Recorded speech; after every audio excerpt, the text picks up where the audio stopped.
Good evening and welcome to another A-Tippling Philosopher video with myself, Jonathan M.S. Pierce. Good evening and welcome to another A-Tippling Philosopher video with myself.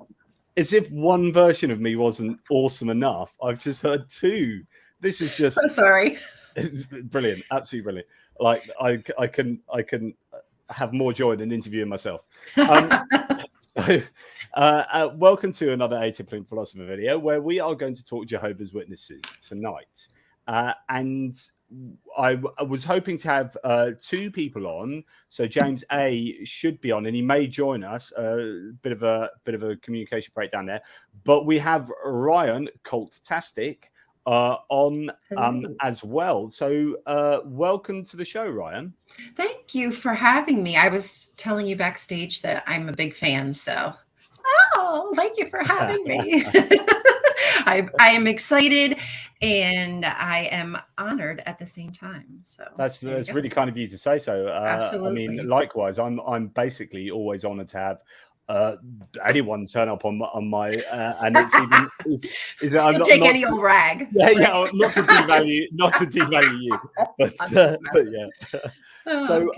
So we're gonna basically have a bit of a Jehovah's Witness primer this evening. But sort of what is it before we delve into your experiences of being involved in Jehovah's Witness. So first of all, we'll talk about where people can find you and where you're at. Let's just delve straight into it if you don't mind. Could you lay out a little bit of what Jehovah's Witnesses believe and how they differ from regular Orthodox Christianity? Sure. So Jehovah's Witnesses are Christian. They believe in the Hebrew God. They believe in Jesus. But I would say some of the main differences, just like we were talking about backstage, is the Trinity. They do not believe in the Trinity, which I would say was a good choice for them. I don't believe it. I don't think the Trinity makes sense at all whatsoever. Hey, J-Dub, see some people in the audience that I know, and vaguely agnostic. So they don't believe in the Trinity, but they do believe that Jesus is a son of God. They don't believe that God per se came down to the earth. They think that's kind of rude to say that. And I kind of agree to think that God would have to lower himself down to come here to save people. Jehovah's Witnesses believe that Jesus was the first thing created.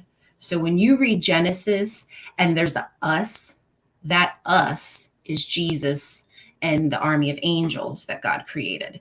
So he's special because he was God's firstborn, like in the magical realm. And then, he was born here in the physical, materialized in the physical.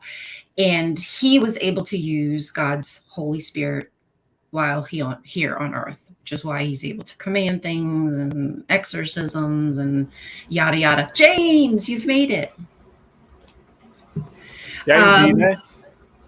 Yeah, I'm here. Can you hear me? Yeah, we can hear you loud and clear. I don't know why you can't see me.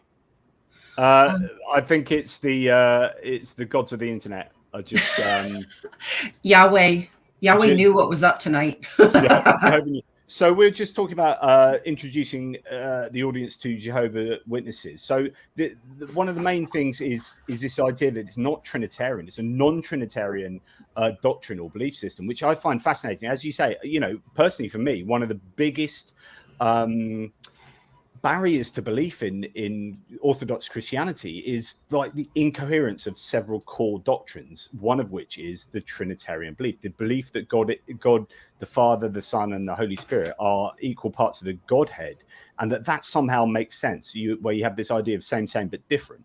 Whereas we may, from outsiders, almost laugh off Jehovah's Witnesses as being those sort of cranks who come to the door and bother you. But actually, to some degree, I would say that there's more, because a lot of the criticisms I have of Christianity are the fact that, the Trinity doesn't make sense, and Jesus as God being crucified in the resurrection story doesn't make sense in terms of Jesus as God. So I think they've got that more right than Orthodox Christians. I agree, and that's one of the things that they focus on a lot with the false dichotomy. They want to say, hey, look how wrong and unreasonable that is, therefore we must be true. They focus on that a lot. They want to be separated. We're different, but the same, but we're different. So then it becomes interesting is how do they call themselves Christian? Well, because they still feel as Christ is a divine being. He was God's first created. He just doesn't, he's just a spokesperson for God. But it really doesn't make sense because then they don't follow all the laws of Yahweh. So it seems to, So well, I mean, but isn't that fascinating that that's a particularly hard question, which is, and then here you are as both as former Jehovah Witnesses. So, that is obviously, who Jesus is or the Christ is you would have thought fairly central to being a Christian faith. How would you answer that, James? Which aspect of it? Well, how is Jehovah Witness as a religion, a Christian religion? How did they see Jesus? How did you see Jesus? So they believe that Jesus died for their sins. So they believe he was anointed by God to do that. And of course, the word Christ is just a derivative of the word anointed, or chosen or appointed for a work. So, I mean, they believe in that. They just don't believe in the Trinity. So they're essentially Unitarians. Yeah.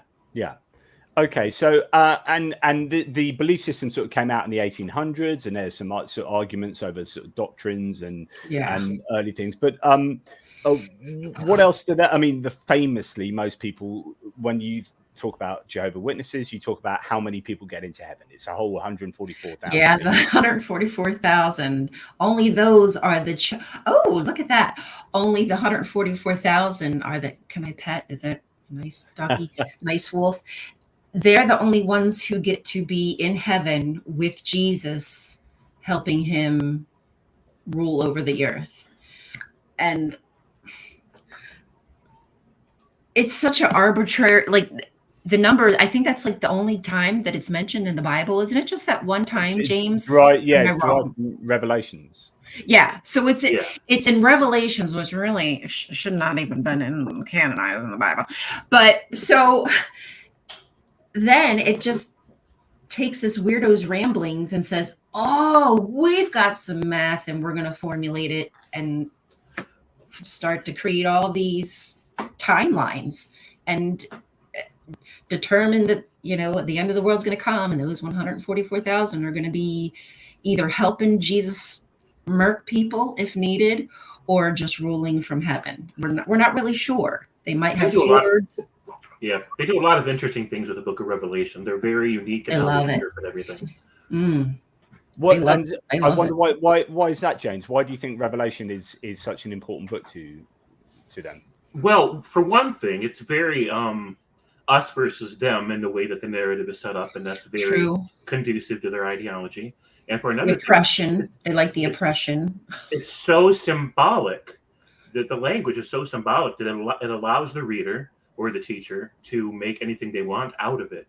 And so it's just this ideological clay that mold to any form, and that proved quite useful for them. So that's interesting because I think from what I gather, and I don't know an awful lot about Jehovah's Witnesses at all, but from what I gather, they're fairly literalistic in terms of most of the Bible, although then certain aspects are symbolic. So you do get this idea of a bit of cherry picking of what you see as symbolism, what you see as literalism. But as far as the Old Testament goes, would you say that Jehovah's Witnesses are fairly literalistic? They pick and choose on being literalistic. They are literalistic when it serves their purposes, and they are metaphoric when it serves their purposes. As was I honestly think it's the same with all Christianity. They'll do it says here exactly this, and then it doesn't mean that what it really. I think they all do that. They pick and choose what fits their doctrine, dogma, whatever. Okay, so there's a little bit of the theology of Jehovah's Witnesses. How is the church then set out? How is it constructed as an organization? So I can get an idea of where you guys eventually like an MLM. Sure. So explain that. What does that mean? As far as I'm concerned, it's an MLM. What do you mean by MLM? Okay, so it's a multi-level marketing. Oh, of course, pyramid scheme. Right, it's a pyramid scheme, because to be a member, you have to get more members, and you have to bring in more out. You have to spend more time out in field service. You need to bring in more money, and your salvation is based off of your membership and other people's membership that you bring in. And the only people who benefit are the people at the top. It never trickles down. There's never going to be a trickle down. Your salvation at any moment could be pulled out under the rug from you. Doesn't matter how many Jehovah's Witnesses you pull in, but you think that's going to count for something. So you're just steadily out there doing the work. Sure. They're definitely not a once saved, always saved organization. They want you to feel like your salvation depends on your relationship with God, which depends on your relationship with them. So it maximizes their control over you. Right. Exactly it. That's interesting. So it's not so much about it's almost not so much about your personal relationship with God, although obviously there is going to be that, but it's more about your relationship with your hierarchy of the church, and you are judged based on how well you've done in recruiting. It's all perception. And J.W. Moore said, if you don't, you have blood on your hands. So the whole blood guilty thing plays into needing to proselytize. If you're not going door to door, you're not saving other people's lives. And when the 144,000 need to murk people, some of the people that die might have been able to be saved by you if you had just gone door to door. So you're thinking that people's lives are hanging in the balance. It's a real mind efferoonie. Which is interesting, because I've often said that about evangelicalism. Like, although I kind of almost laugh at people witnessing, because it's such a weird cultural thing for me in apathetic UK.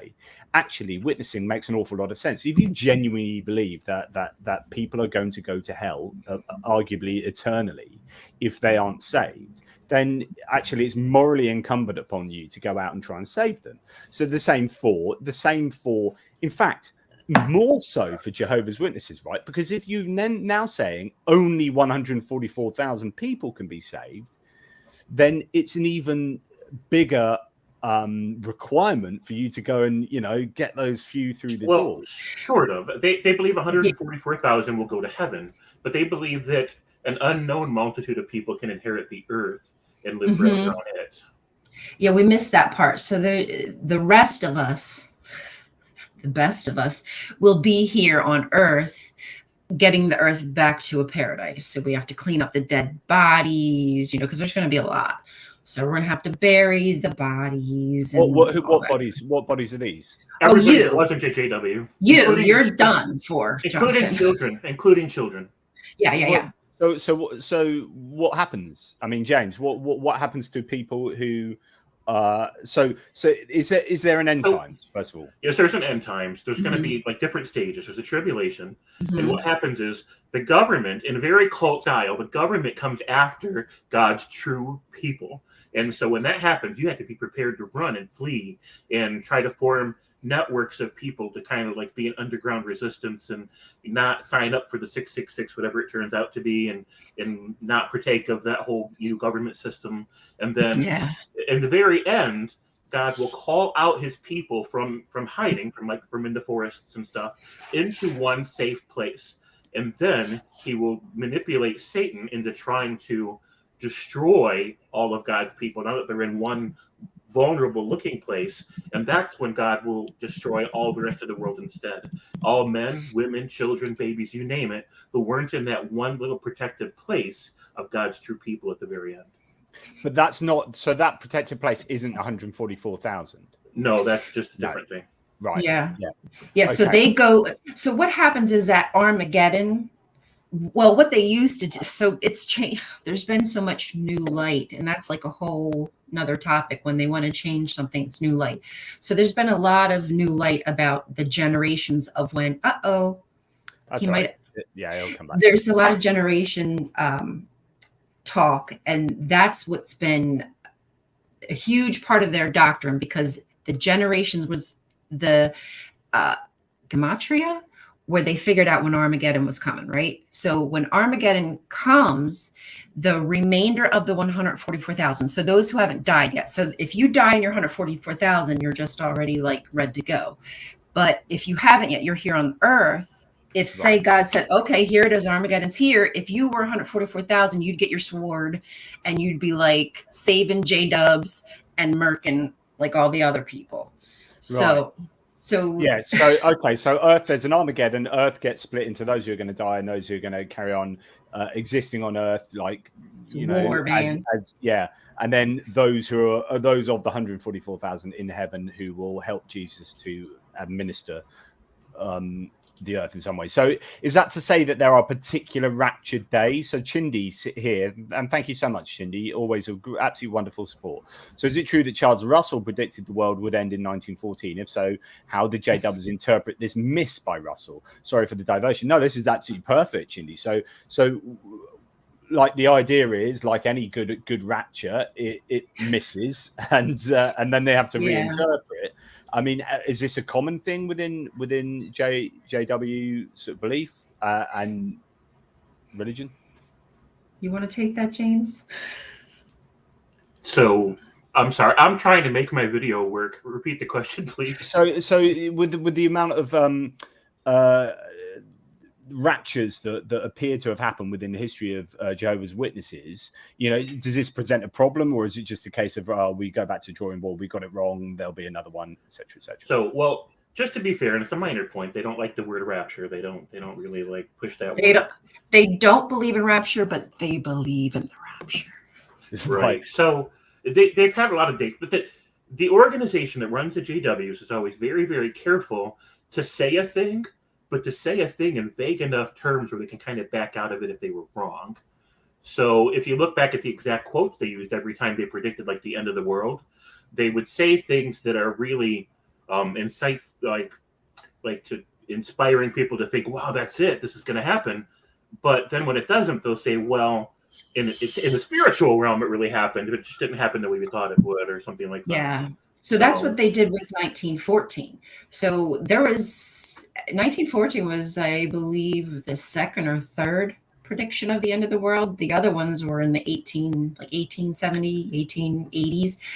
And at 1914, they thought the end of the world was going to come. So what they did is said that that's when Jesus came back to Earth invisibly.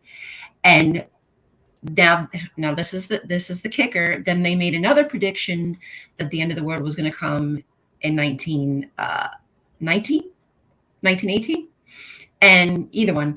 And when that didn't come true, then what they did is took those dates and just said, okay, Jesus came back invisibly in 1914, watched over us for a few years to make sure we were getting it right, and then chose us. Like, bro, that's new light. So that's what they literally just change it and just say it's new light. Which is, of course, we see this all over the shop in terms of cognitive dissonance and how you deal with the disappointment of predictions that don't really happen. Okay, so that gives us a little bit of an insight into Jehovah's Witnesses. And well, actually, final thing. So about the organization, does it have formal churches where you go and have services? Is it a home church kind of thing? Is it both? Talk to us a little bit about that. So they do have, James, if I'm talking too much, you just got to cut me off. It's okay. No, go ahead. So they have churches, and usually their churches are just a square building, just very plain. They want it to be very plain. No windows usually. Every once in a while you might find one with a window, but no windows in the building. On the inside, it's very basic. There's just a small, like, little back room for like an office per se, and then they'll have restrooms and like a fountain. So I believe the reason that they do it is because it makes them easier to sell. Like the one a couple that I've used to go to as a kid have been sold. One's a library now. I'm not sure what the other one is. So they make great for resale. And what they tell us, yeah, man, I'm telling you, it's what they tell us. It's so that way, you know, we're not looking outside and paying attention to other things. And that way nobody comes and breaks in and steals stuff. Well, my automatic reaction is, you know, the ostentatiousness of, say, the Catholic Church, I mean, takes away from really what Jesus was all about, and talks far more about, you know, things outside of Christian theology, really, and it's more of a status thing. I don't know, and you know, you can see problems with such an overt, sort of tokenistic religiosity that has all these bells and whistles, whereas something like a Kingdom Hall for Jehovah's Witnesses might be, we're not going to concentrate on this stuff because it's all you about might like that.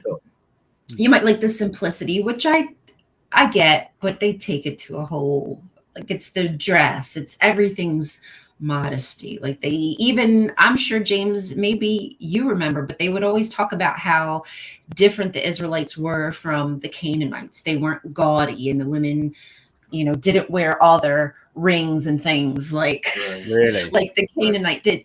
Yeah, they wanted to make that distinction that they always try to compare themselves to like the ancient Hebrews and Israelites and stuff like that, which is just so fucking creepy if you ask me, now that I see it. But yeah. James, do you have anything to say to that? Well, I mean, they do that partly to set themselves apart from everyone else, and they'll as much as say so directly. They're not sly about that. They'll openly say, you know, we're setting ourselves apart from the world, and it's very purity culture. It's very superficial, and they'll justify it with different ideas. Like, technically, you're coming into the palace before, or the hall before Jehovah. That's why they call it a kingdom hall. And they're like, so if you were going to visit a king, would you dress in your normal street clothes? Would you try to like be as presentable as you can to show respect for the king? So this is how they justify it. But what happens is you end up with these unspoken social divisions within the kingdom hall for who's considered to be more spiritual based on some pretty superficial criteria. So a lot of times, like when I was a kid growing up in that cult, I wasn't allowed to have certain friends because they occasionally miss a meeting, or they wouldn't dress wearing a suit and tie, and they think, well, they're not really serious about this, and so I literally couldn't have them as a friend. Yep. Or parents, if their parents weren't doing well enough spiritually, at least that happened to me. I don't know if you should go over to so-and-so's house. Their so-and-so brother so-and-so hasn't been to Kingdom Hall in such and such time. Right. So they phrase it as spiritual strength or spiritual sickness. And so basically, if you're one of those people that don't check off all the boxes, you're suspect as a spiritual leper, basically. Right. And so it creates quite a dysfunctional social environment. So there's a real strong sense of virtue signaling. Oof. Yeah. And again, like just like the MLM, and I was saying, like, it's all about perception. Your relationship, which really confused me as a child, like growing up, because they always said your relationship with your Jehovah is a personal one. But it was never personal because it was always based off how other people saw you. Is she going out in field service enough? Is she answering? Is she underlining? Like, does she take notes in the margin of her Bible or the Watchtower? Or, I mean, is she giving public talks? I mean, you just name it. There's so many things that you have to be doing in order to be perceived as a good enough person to be associated with. Right. And you don't know that just when someone knocks on your door and says, oh, hey, I have a great opportunity for you to live forever. It sounds so like wonderful, but once you're inside, and we're just about to get to that inside bit and the whole cultishness of it. VA has just mentioned something else that I forgot to say, which is, you know, he says there were kids in my grade school who weren't allowed to say the Pledge of Allegiance. So that you're not allowed to make sort of signs like that, which makes that quite divisive in terms of like nationalism and these ideas, particularly in America, where signs like that are particularly important. But also the famous things about, you know, not celebrating birthdays, not celebrating Christmas, not allowed to have, you know, to take blood and so on and so forth. So education. Yeah, talk to us. Describe some of those aspects. Do you have anything, James? I've been talking a lot. I'll let you start and then I'll jump in. I'll let you start. Oh gosh, there's so many. Okay, so yeah, as far as vaguely agnostic says, yes, they probably were Jehovah's Witnesses or some other cult, because we weren't allowed to participate in nothing political. You have to always remain politically neutral, which, oh my God, there's so many topics where we could talk about how Jehovah's Witness organization has killed people because they force them to like not sign up for war. If that was like, say, the people in Ukraine, if they wanted to sign up to help fight their country, they absolutely could not do it, which means they could be put into jail or whatever. It happened in Malawi. It happened in Mexico, where people have been put in jail. It's happened in Germany and all these places, because people had to remain politically neutral, or they felt like their everlasting life was at stake, or they would get shunned here in the real world by everybody that they know and love. So they cause a whole lot of grief and trauma for people with that alone. Not that I like war. I'm not saying that. Sure. But, yeah. Now, the example that sets out for me is back during the Holocaust. Now, yeah, the Jehovah's Witness organization could have been so much dirt. They could have been very down low about it and said, quietly, just kind of like, we're going to help you get out of the area. Let's. It's not safe there for you right now. But instead, they threw those people to the wolves. Their own. They set them apart. Yeah, because they're like, take a stand, go out and let people know that you're against this. And then they knew that those people were going to get captured and tortured and killed, but they're like, that helps PR, it helps recruitment. The same as early Christianity did, when persecution actually started to happen, leaders in the movement would intentionally encourage people to get themselves martyred in order for the organizations to look like it. Yeah, because that has a strong psychological mechanism for encouraging more recruits. You would think it wouldn't. You would think, I don't want to join something that's going to get me killed. But there's a dark aspect of human psychology that resonates with that idea of, making that kind of a sacrifice for what you believe to be a greater good narrative. And so they really exploited that a lot. They didn't care how many people suffered and died while they sat in their offices in Brooklyn. They didn't care. And they also wrote letters to Hitler saying, I hope that doesn't demonetize you by saying that name. But they wrote letters. They wrote letters to him saying how much they admired him and the despicable Jew. I don't think they said despicable, but they did say bad things about the Jews and how they run the government and whatever. So, really disgusting. And if many Jehovah's Witnesses knew that truth, they probably would change their mind. But they racy. You got to go digging for that. And as a Jehovah's Witness, you're afraid to look at apostate stuff. So no one, unless it's in your face, you'll never see it. Yeah, sure. So, and then what explains like the lack of celebration of birthdays and Christmas and blood transfusions? So the birthdays and Christmas thing, it's a very vague idea of, if something originated with quote unquote the devil, then it can't be later turned into something that's useful for God, which is, of course, which is something they hypocritically don't actually live by, because they'll buy a church that was built for a different religion, or some other site that was built for some purpose they don't approve of, and convert it into a kingdom hall, and then they have nothing against God. So they're very inconsistent about this idea. But the general idea is, if something originated with what they call Satan, then it can't be made good. And since birthdays used to be part of pagan festivals, and since paganism is really an alter ID, an alter identity of Satan in disguise. Oh, yeah, definitely. Yeah, so for sure. Fascinating. That's fascinating. Just a word to the audience. If you have any questions or any super chats, please get them in. If you have anything you would like to know about, Jehovah's Witnesses and what they believe and do, please get them in. So now we're going to move more towards your experiences within the church, and I know they'll be vastly different. And knowing James a little bit, I know that his experience of Jehovah's Witnesses was very particular to his own family's scenario. So if we sort of take it in turns to have a explanation of how you got involved in the cult, and whether you think it is a cult or a religion, I'll be interested in your views on that, and whether in fact that's even a useful distinction at all. So James, do you want to go first? I know you had a particularly, as I say, a particularly personalized experience with Jehovah's Witnesses. Well, sure. And so, I realized that it's different for different people. But a lot of the kids at the Kingdom Hall didn't have it as bad as I did, because my mom and my stepdad were very fundamentalist in their mentality to start with, and very authoritarian to start with. And so they took everything to the most possible extreme. Now, when they looked around and noticed other families not doing that, they could correct themselves and say, you know what, maybe we're being too extreme. They'd think, oh, well, those families aren't being spiritual enough. They're not serious enough.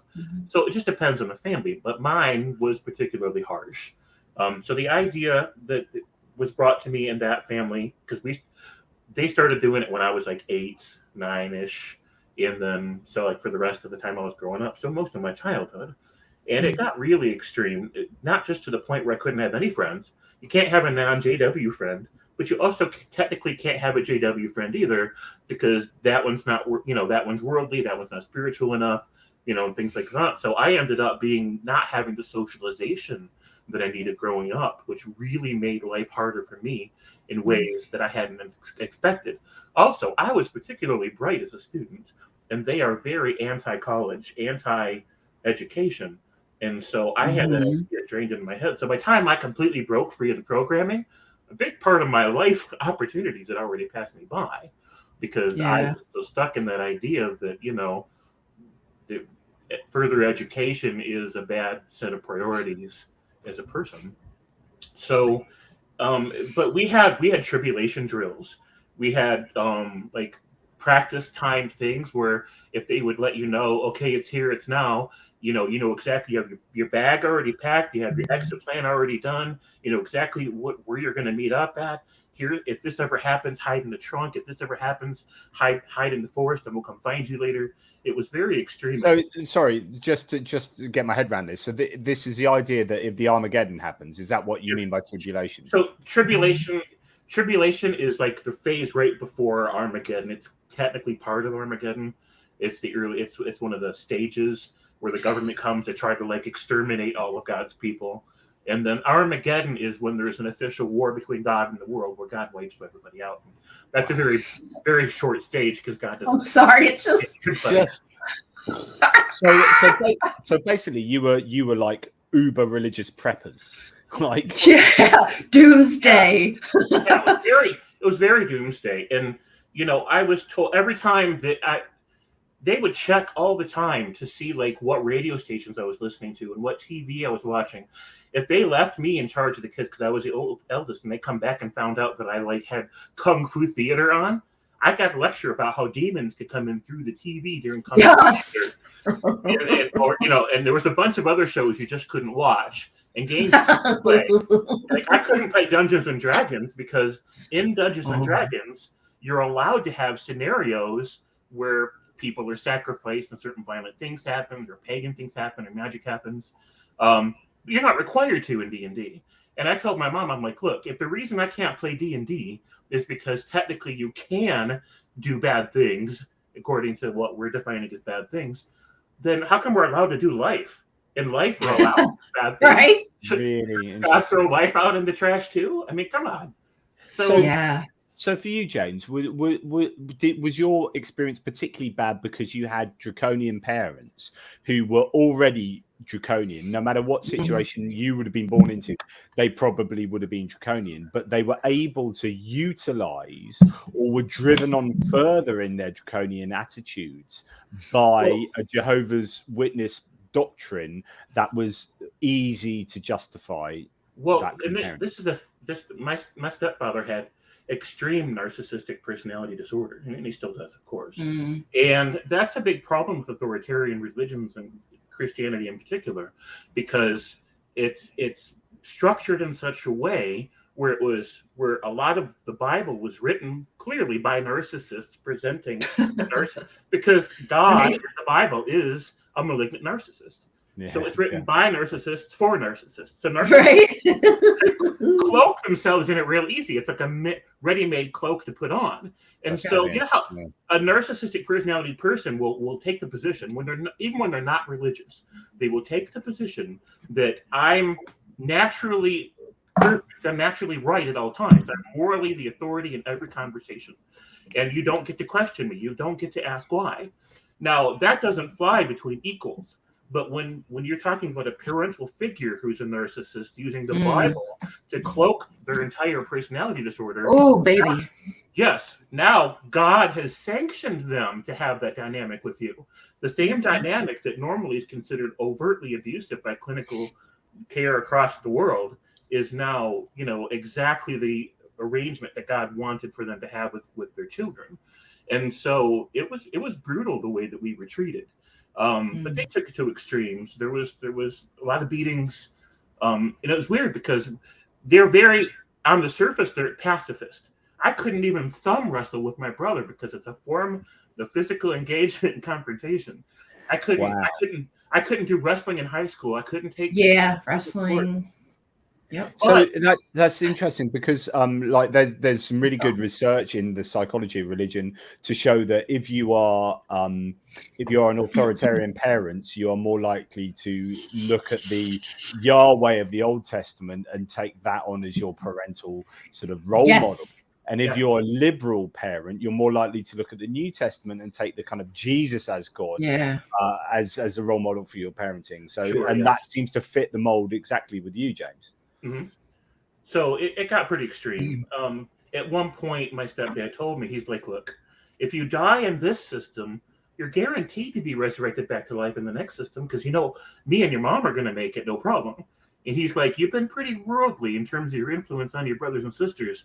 So, and it got to the one point where he told me, he's like, look, if I have to kill you, and he was not kidding, if I have to kill you, Jehovah will understand that I'm protecting your siblings' future. You'll be resurrected on my shirt tails, on our skirt tails, because we're going to be resurrected. You will be too. And then you'll be resurrected as a person who no longer wants to be disobedient, who no longer wants to be careless about your spirituality. That's a hair's breadth away from basically saying I can do anything in my life as bad as you can imagine, and it's justified by God because I have God working through me. Absolutely. There's mass murderers who think that God's told. There's not a lot of difference. Right. Yep. That's why authoritarian, regimes in the past have gone so violently wrong. And a lot of people point to like Mao and Stalin and all those other people, but I'm like, look, they were religious. They were not theistically religious, but they were religious. They were authoritarian, and they ruled by this premise of some mystical, supernatural authority that made them an unquestionable moral authority in everybody's lives. That's the problem. The problem isn't whether or not somebody thinks that God is real. That can be benign. But when you have these authoritarian structures where you have special privilege and special autonomy from normal moral considerations, that's a problem. That's a recipe for abuse. And it really, really went bad in the household that I was in. Yeah, and just before we go on to Ryan's experience, you talked about how theologically they were really individual or sort of particular or unique. I mean, were they just basically adapting their understanding of theology to their whole lives, and just rather than adapting to the theology, they're adapting the theology to them? So they did some of each, but when the parts where they adapted it to their own views, they seemed to not realize they were doing it. And when I would point out that the official positions of the JWs aren't quite that extreme or aren't quite that black and white in some cases, they would just tell me I'm wrong. Now, they just refused to have the discussion further. So it's a combination of variables, but it's sounds really damaging. I mean, unhealthy in terms of a childhood. So, wow. Well, thank you so much for sharing that with us, Jen, because I know these things aren't easy necessarily. So, before we go on to Rion, VA says, and thank you so much, VA, legend, except the kind of legend that actually exists. JWs don't report SA, I presume that's sexual abuse, to the police. JWs claim you can't accuse clergy of SA unless there was an actual eyewitness who saw it happen. My goodness. I mean, there's so much problem with that. I mean, they call it the two-person rule. It's a rule that they go by, and they've talked about it many times. They will not change that two-person rule, which means that you have to have somebody, an eyewitness, who can corroborate, otherwise it didn't happen. So if you assault somebody or whatever, unless somebody else can corroborate and you say, I didn't do it. I think there's very similar things in Hadith, in Quranics or in Islam. I think that maybe, but I may be getting that wrong. Wow. So that's clearly not healthy for any society No. to have. So Rion, so how was your experience, and how does it differ to James's, and how is it similar? Talk to us. I mean, I don't know exactly how similar, but in the sense of the like authoritarianism, I can't say the word right now.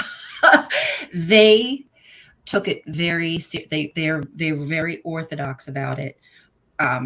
So again, when I got baptized, I thought that I was doing something, number one, that I wanted to do, but I thought I was making the relationship my own, and then I would therefore be able to make my own decisions. I thought, okay, well, once I'm baptized, if I don't want to go to a meeting one day, I won't have to. If I don't want to go out in service, because it's now on my back, I've made that decision to take my relationship to that next level. But that wasn't the case. My parents were very adamant about always making sure, because it was a visual thing. And my dad wanted to be, he was a ministerial servant, but he wanted to be an elder. So there's different levels inside the congregation. And he wanted to be an elder at the top inside of the Kingdom Hall level. And I think that one of the reasons that he wasn't able to achieve that was because I wasn't seen as a good egg. Because no matter how hard you try, you're just not good enough. And my parents, as much as they love me, I think that it's really difficult to explain, because I know they love me in their way, but I was always the in-between, the go-between for them, the therapist. So is it like, sorry, and I know I'm interrupting you, No, but I'm just trying to understand that. So is it that your parents have a love for you that has to transgress a lens, a JW lens? So they can't, they don't love you and then assess that, amongst this context. They're literally loving you through a lens, a JW lens. They aren't parents first. They are Jehovah's Witnesses, right? First and foremost. So the religion, so the God, so the organization will always be at that top of the MLM, and then you'll be down at the bottom. I mean, really, that's how it goes. I mean, do you agree, James, that that's Absolutely. I mean, that's where their priorities are. That's what matters most, because they want to make sure that they put God first and put the kingdom first. And, and so even if that means cutting off a child or a relative, a friend, whatever, sure, they're willing to do that, because that's what comes first. That's how you show love. In fact, that's what they say. That's what they teach. That's how you show love. I wonder what the stats are for retaining children as believers compared to getting in newbies. Do you know what I mean? Like, it's almost as if like you ruin a child, or you kind of like get a child to resent you, or something like that. So maybe you get a lot of fall off from children, rejecting the religion, and then they have to make up for that even more by evangelizing and getting newbies out from the outside world. I don't know. I'm sure there are a lot of different studies that I'm trying to find and get into just to take a look at it. But I do know, and I'm sure James has saw, they are losing their numbers. Their numbers are going down. They're not as forthright. they used to be very forthright with their numbers, but they're not so much anymore, because I think that people are starting to kind of realize, the kids like me, the kids are starting to like, something ain't right about this. Like, y'all are taking it way too seriously, literally. Well, in the internet age, I mean, you two were probably, not growing up as young children with the internet available to you. And of course, that kind of blows open the options for all the opportunities for finding out about life outside JW. Which is why they drill into your head, you can't look at other sources. They will say into the camera, don't watch the news, don't read news articles, be very careful what you see on Facebook. Like, they will straight up tell people, don't watch the news, because they know that at any day one of their sexual assault cases is going to come up and people are going to see it. Right. Yeah, so, cult first, people last. 100%. Yeah, so talking about cult, what do you see it now as a cult, and is there a useful distinction between the term cult and religion?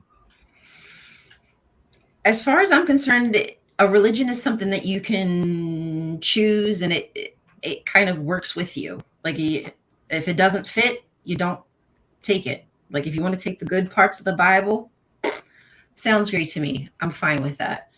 But the cult part is when you can't leave, when there's punishment for leaving, when you lose everything for leaving. That to me is what makes it a cult. I don't know if James agrees, but that's my opinion. That's probably the most important distinction. And beyond that, I would just say that mind control, when people do things that are not above board, that are insidious in ways that they know that they're doing things that are going to jack around with your brain, but they're hoping you don't notice that they're jacking around with your brain. That to me is a cult distinction. Whereas if a normal religion, if it's not crossing that barrier, not only is there not a consequence for questioning or leaving it, but also like the things that they do to kind of manipulate you are above board. Just basically, don't you want to go to heaven? That kind of thing. That's above board. That somebody's trying to appeal to your emotion when they say that. The Jehovah's Witnesses have a lot of insidious things that they do to manipulate your perceptions of reality that they're not letting you know that they're doing. Yeah. Talk to me then, James, about those experiences you've had of psychological manipulation. I know you've sort of dipped into that a little bit, but I know that this interests you because you've mentioned this before, James, about how you find that the impact religion can have psychologically on you, and the psychological mechanisms that religious people can use to manipulate their adherents. What did you experience in this respect? Well, part of it was they encourage you to do your own research, but then at the same time, they encourage you to limit your research to only approved sources. And so, which is theirs. Yes. So you can consult what an encyclopedia says, but only by reading the quote that's in their material. You can't go to the actual encyclopedia because you might keep reading and read something they don't want you to read. And they would call it the inspired words of demons. Anything that challenges their narrative is inspired words of demons. And so anytime that you would have a thought that questions their narrative, the idea is, well, that's Satan whispering in your ear. That's him trying to whisper doubts, try to, cause you to stumble and lose your salvation. So then people would be really, really afraid to entertain their own thoughts, their own ideas, their own thoughts. Because, you can't trust your own thoughts. You have to let God do your thinking for you. And of course, God does your thinking for you. It's the governing body. Through the organization. Yeah. So if you're not pleasing the organization, that means you're not pleasing God. Because they're God. It's like some theological mafia. So what it is. How did you when you were maybe first thinking, James or Rion, about, is this right, or having doubts, or what kept you in there close to, to your family, or what were the psychological mechanisms that people were employing on you? Well, for me, it was, you don't want to lose your family. So because if you leave, you have to leave them behind. So I think that's part. And my friends, because I love my friends, because they were really the only closest friends that I had, because like James says, you're not allowed to have worldly friends from school. Although I did have friends from school, but I wasn't allowed to hang out with them. But that keeps you, because it's all you know. And just imagine if you're an adult who has business with other J-dubs, because many of them have businesses intertwined. So what, now you're going to lose money if you just like realize like, oh shoot, crisis of faith, I don't think I believe this anymore. Right. My whole world could be upended. So that keeps you in. I mean, for me, that was probably the biggest point. I had quite.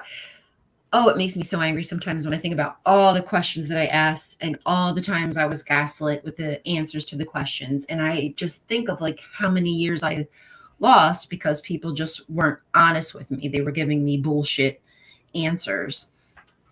Yeah, so I think that's I mean it's quite amazing in itself. So if you isolate human beings so that they have nothing else other than you create a dependency. Mm-hmm. Such that you say, right, okay, you don't want to believe me, go out on your own. You're like, but I'm literally completely dependent on you, so I can't do that. So there's this emotional, intellectual, and life dependency on the family, because there is no kind of extended non-JW family. There are no non-JW friends. So you cut yourself off. Yeah, you can't go and lean on someone else. But then when you add, as you get older, a kind of an economic or a financial interdependence, then that's another string to that very dangerous bow. Right. You've got emotional layers and monetary layers. I mean, it just, what if you live in the same house with other witnesses? You know, there's so many things that you don't think about until you realize like, oh wow, no wonder people are what they call PMO, physically and mentally out, which I have a handful of friends who are physically. What do you say that? So they're called PMO, which is physically in, mentally out. So they are stuck in the religion and can't get out. They don't have an exit plan because they'll lose everything.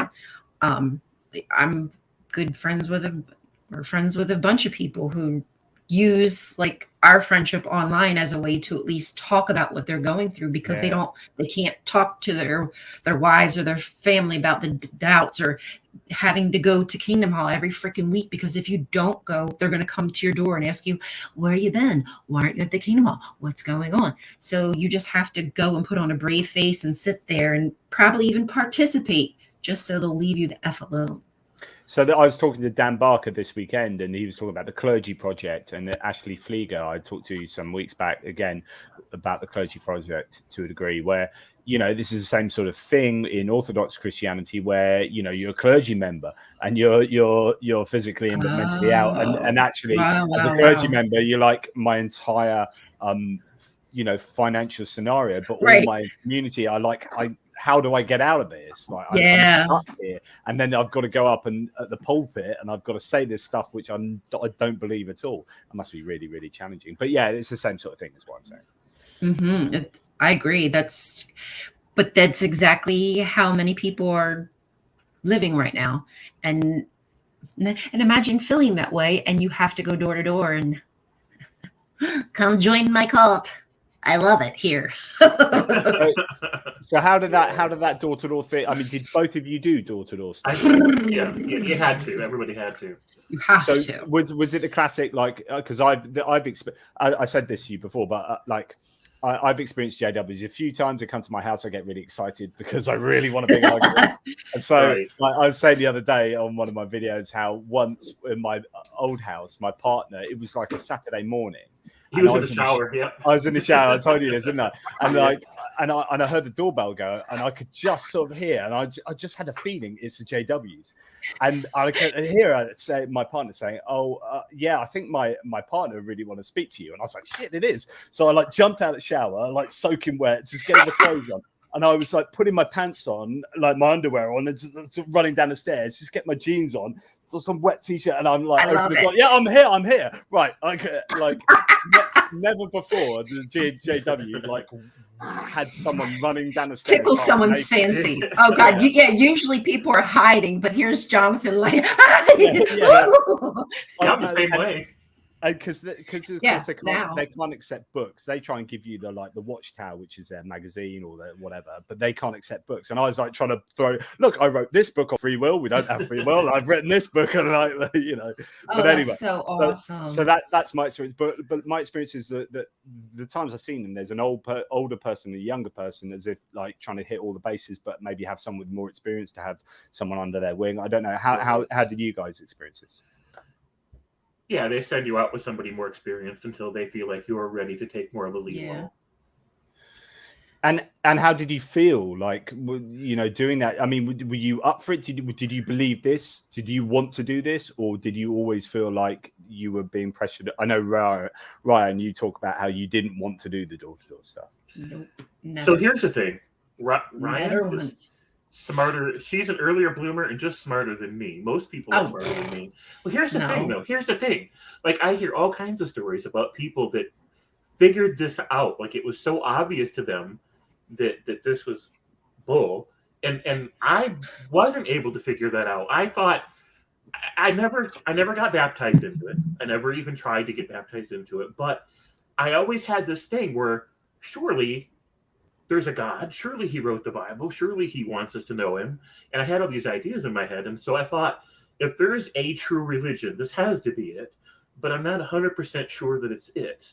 But, I was still pretty sold on the God Bible stuff. So when I went door to door, I didn't really feel forced into it, even though I didn't always want to go. I felt like that it was good spiritual exercise for me. And eventually I was going to mature to the point spiritually.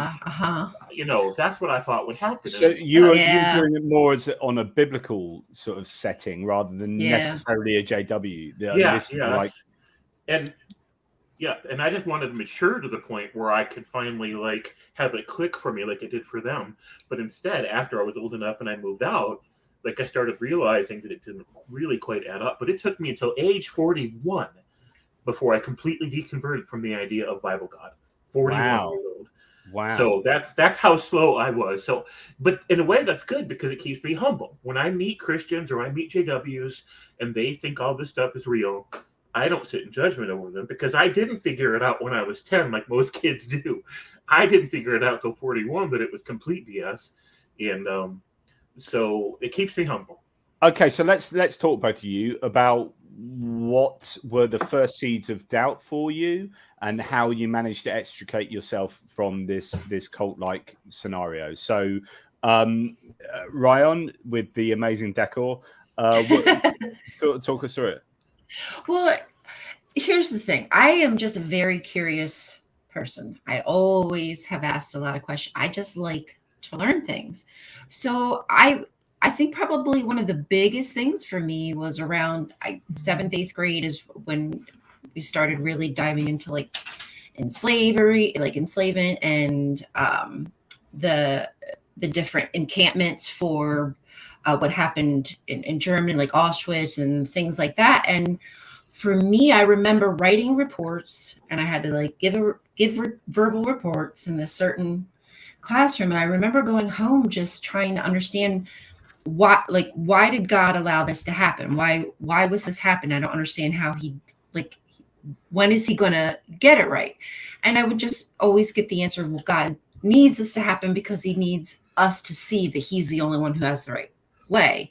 And that never, that's just not an answer. A sort of formulation of the problem of evil. I mean, I think, to be honest, many arguments really are, which is how can this bad thing happen? And then thinking up reasons why God would allow or want that bad thing to happen. Right. Because genocide, it's something, it's serious. Okay, there's some battles in the Bible here and there, fighting, whatever. I mean, we're talking about, genocide. I thought you said that when bad things like this happen, then the end's going to come. Wasn't this? But it just continues and this is a sign of the end, bro, how many signs and you need? I mean, isn't this enough signs? Like, can we get it over and done with? But they would always pacify me because I just thought, okay, something must be wrong with me. And I did. I internalized a lot. I hated myself. It was probably just maybe those past 5 years that 5 to 7 years I've been outside of the Kingdom Hall that I finally like let go of the suicidal ideations, because I just thought it was, I thought it was me. Like, why am I not getting it? I have these doubts. Is it demons? Do I got demons in my head? Because so I don't know. You had serious mental health issues, are you saying, due to as you're in there, not in the getting out. Yeah. But God, I was depressed. I was suicidal. I mean, I'm thankful that I'm still here. Thank freaking me. Thank me that I'm still here. But it could have seriously went the other way, because I didn't understand. I didn't see a way out in this world, because nothing I ever did was good enough. Like I said, so unpick that. So, and I know this is no, go ahead. Really serious stuff. That's fine. But I just like, was it this whole overarching framework of theological beliefs that were all entwined with hell and judgment? Because I find that kind of thing really psychologically damaging. The idea like everything is about like, especially if you're like, right, I want to be in a select few people who are going to get to heaven, or I want to be in this select bunch of people who are chosen on earth. And it's like everything I do will define how literally me for eternity, arguably. And that's really that to me is psychologically really damaging. Is that what was going on? Is that what was playing on? Yeah, it's that James, what did they always say? The road less traveled, or the narrow road? The narrow road? Sure. Narrow is the road, and few were finding it. Yes, thank you. Something to that extent. So, you always kind of think like it's going to be hard. Only a certain amount of people are going to find it, and any day you could just make a mistake, and like your chance-a-rooney is gone.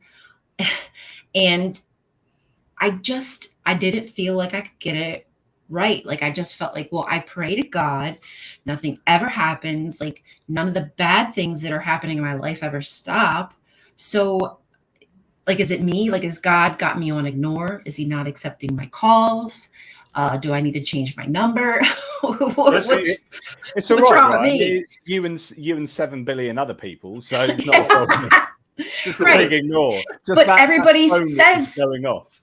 But everybody says that, like, oh, this happened for me, and Jehovah must be really looking out for me. Oh, this happened, and oh my goodness, it really must have been Jehovah's direction. And I would look at my life and go, okay, well, I didn't get fed yesterday. This happened. Like, you just look at certain things, you go, well, what am I? You internalize it, because you have there's no other recourse but to internalize it. It has to be you. It has to be something that you're doing wrong. So of course that's going to make people sad and depressed. And sure. I mean, is that their intention? I think kind of.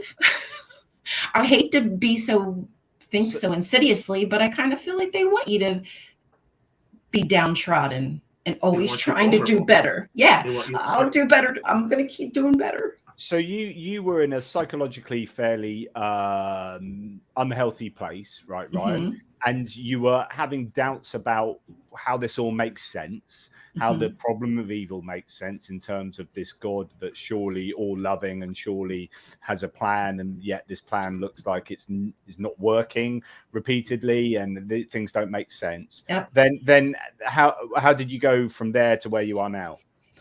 Well, okay, I got a boyfriend, which I shouldn't have had, but I got a boyfriend at, I don't know, 17, 18, whatever. Ended up getting disfellowshipped. Pregnant and disfellowshipped, which again leads to a lot of depression and sadness. So you're bringing a life into this world, but literally feel like you're dead because nobody looks at you in the eyes, like you're a ghost. And I literally attended my own funeral.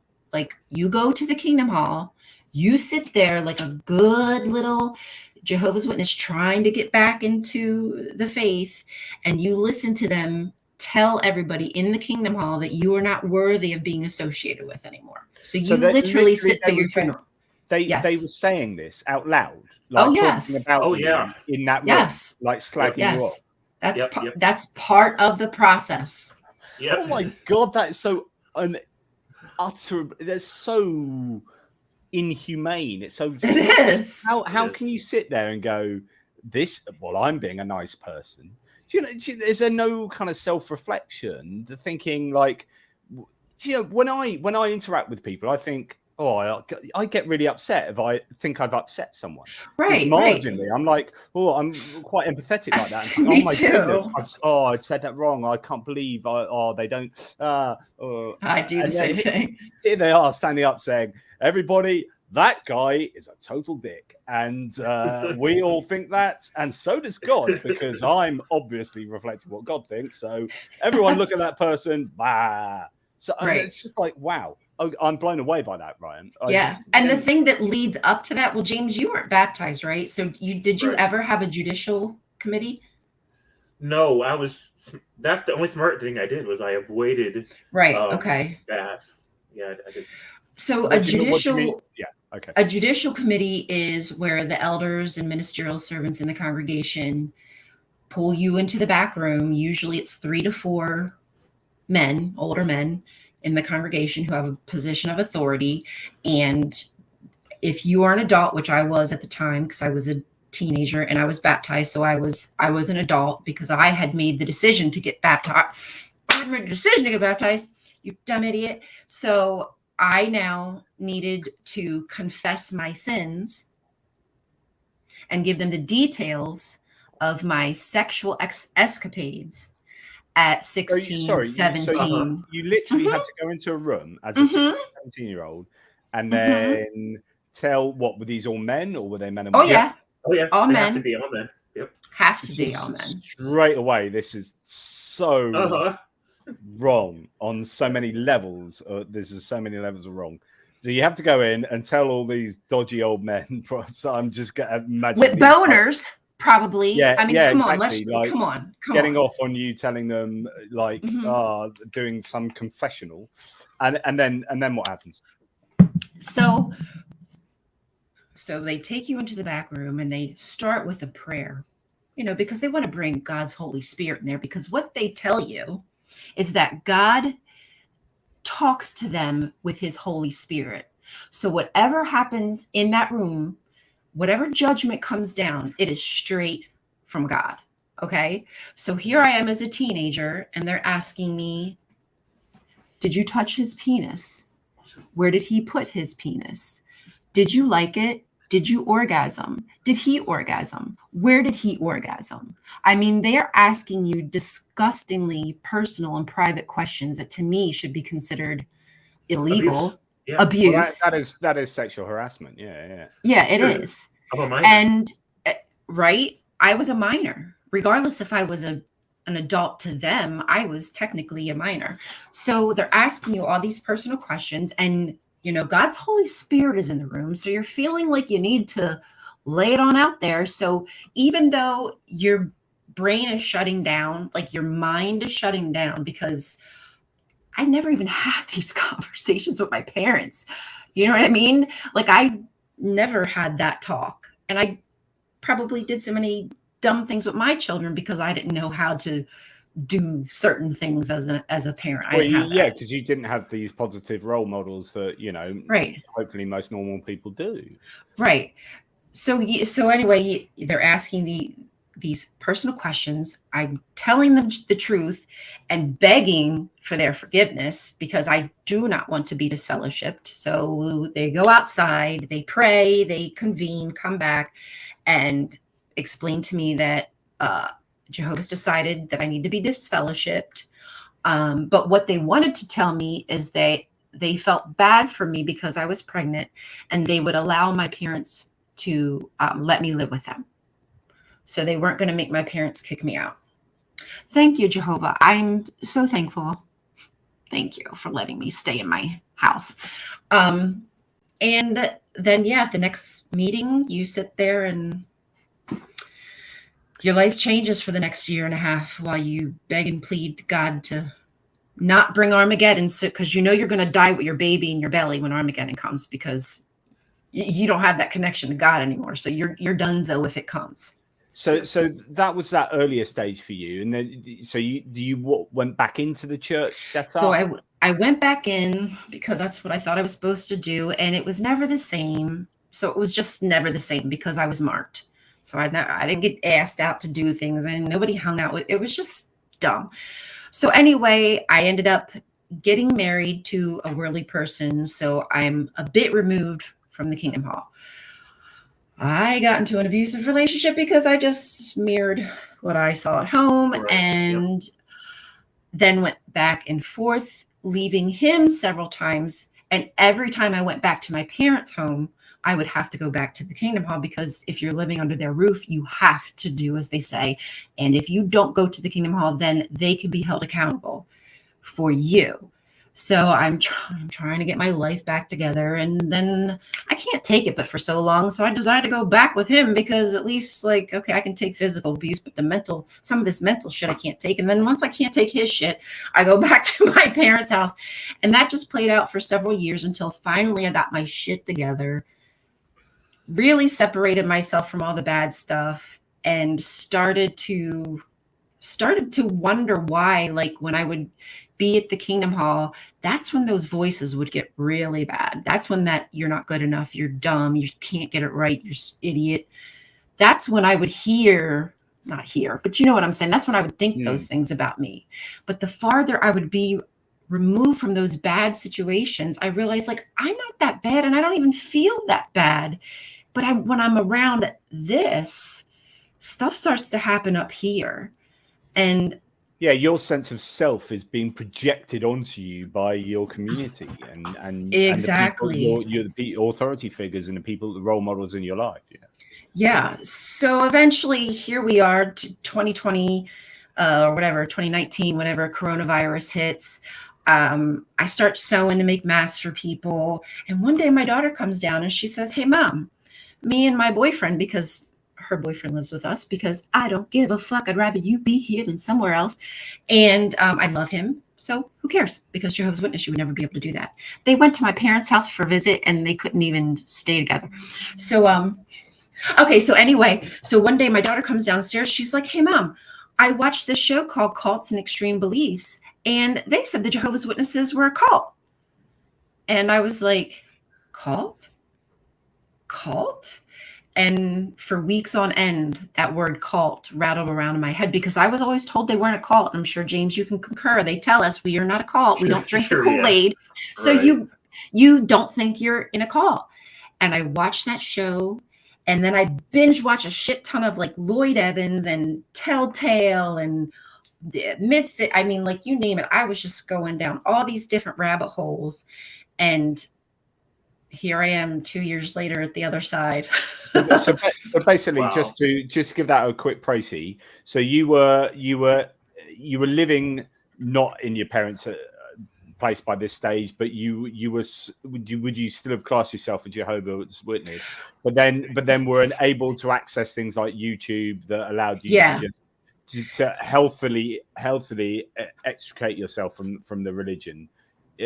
I say that as in, like, you weren't right in it, but at that stage you weren't right in it. You were somewhat distant, and then able to shed that final sort of belief. Yeah, I had tried it again when the last time I had left my ex. At some point, I was at my parents' house, and I tried going back to the Kingdom Hall, and had like another just stupid ass experience where they tried to, like, gank me again. They pulled me into the back room again, and I was like, "Bitch, I'm an adult. I got to go." And I just, like, I'm too grown for this. They were trying to ask me about people I was hanging out with. I'm like, I gotta have friends. I can't have friends. Men? Are you alone with men? No, I'm not alone with men. I lied my ass off and then never went back again. But I had just thought, okay, I'm not good enough. I kind of just said, like, okay, maybe it's not for me. They got it right, but it's just, actually, at that point, no, I'm sorry. I didn't think I was good enough. That was the old me. But at that point, I was like, okay, maybe they got it right, but it's it's a little too much. God can't be that judgmental. And then within that few short years after that, I was like, oh, snap. That was a real wake up call. And then here you are now with your own YouTube channel, which I'll show to people later. So James, and thank you for that, Rion. That's really, some personal story there and some very difficult story, no doubt. And I'm quite gobsmacked by much of it. James, where were you when you started? Talk to us about how you got yourself out of the cult or the religion. So I don't know exactly how to describe it, except that there were certain ideas in my head that didn't quite match with their narrative.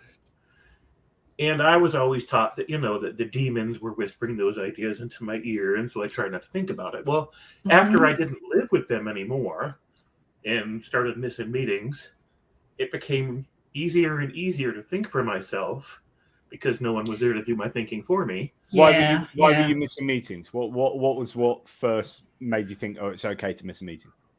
Well, because for me, I was more sold on the idea of Bible and God than I was about JW specifically. I just thought that they were either the true religion, or at least they were in the ballpark.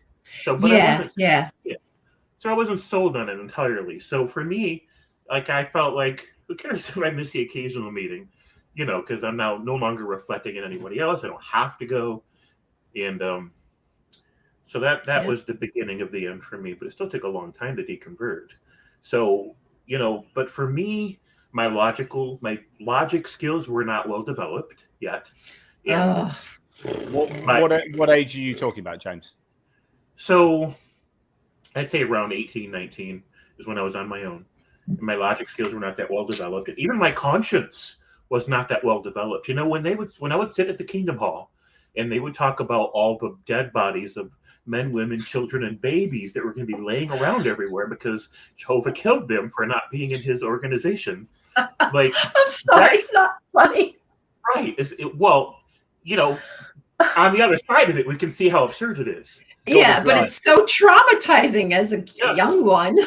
So when I was hearing that, I was still because even outside of the JW organization, Bibles do portray this idea that all life is disposable, except for whatever life sufficiently proves a good utility for God. If you serve him, if you spread his name, if you praise his name, if you sacrifice for him, if you make him look good, if you make him feel happy as a father figure, then that's what matters. So it's just like any severe narcissistic parent. Narcissistic, exactly. Yes. So your value to them is based on your utility to them, and their ego is the most important utility that you can serve.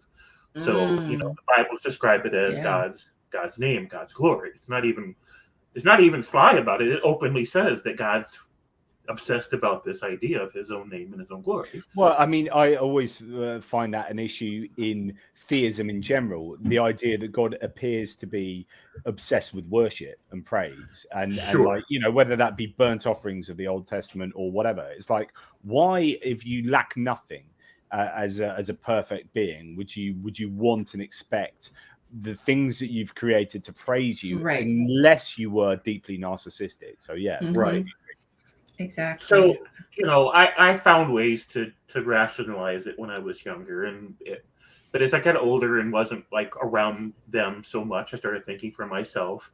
There's a lot of ideas that I had that I started to take more seriously, and some of them were highly philosophical, and others were ethical. Others were just common sense stuff that hadn't occurred to me before. Finding out they lied to me about a lot of things was a big pressing thing for me. That's an interesting thing. Sorry, I interrupt you, James, but the idea that you say they lied to me, did they lie to you, or did anyone overtly lie to you, or did everyone believe what they said to you?